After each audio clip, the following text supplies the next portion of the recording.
உலகப் புகழ்பெற்ற திருச்செந்தூர் முருகன் கோவிலில் திருப்பணிகள் நிறைவடைந்து 12 ஆண்டுகளுக்குப் பிறகு நாளை ஜூலை 7ஆம் தேதி கும்பாபிஷேகம் நடைபெற உள்ளது.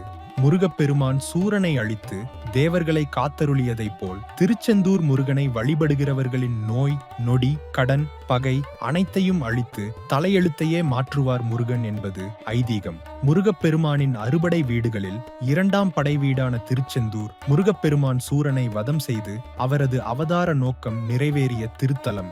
முருகப்பெருமான் குரு பகவானுக்கு காட்சியளித்து அருளிய தலம். முருகப்பெருமான் சிவபூஜை செய்யும் கோலத்துடன் காட்சியளிக்கும் தலம். முருகப்பெருமானே தன்னுடைய திருக்கை வேலால் நாழிக்கிணற்றை உருவாக்கிய தலம். அபிஷேகத்திற்கு பிறகு முருகனின் திருமேனியில் வியர்க்கும் அதிசயம் நடக்கும் தலம் என பல பெருமைகளையும் சிறப்புகளையும் கொண்டுள்ள தலம் திருச்செந்தூர் திருத்தலம்.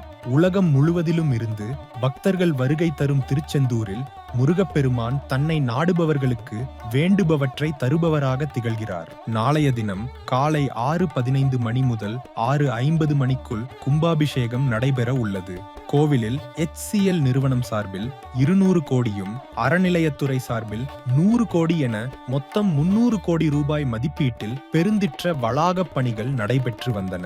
முடி காணிக்கை மண்டபம், நாழி கிணறு செல்லும் பாதை உள்ள மண்டபம், அறுபடை வீடுகளை ஒன்றாக பிரதிஷ்டை செய்து அறுபடை வீடுகளையும் ஒரே இடத்தில் பக்தர்கள் தரிசித்து செல்லுவதற்கான ஏற்பாடுகள், பக்தர்கள் தரிசனத்திற்கு செல்லும் பாதையில் பக்தர்களுக்கு தேவைப்படும் குடிநீர், கழிப்பிட வசதிகள் ஏற்படுத்தப்பட்டுள்ளது.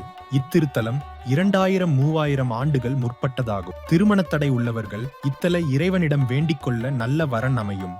திருச்செந்தூர் முருகனை மனதார வழிபட்டு தனம், கல்வி, செல்வம், ஆரோக்கியம் அனைத்தும் பெற்று நல்வாழ்வு பெறுவோம்.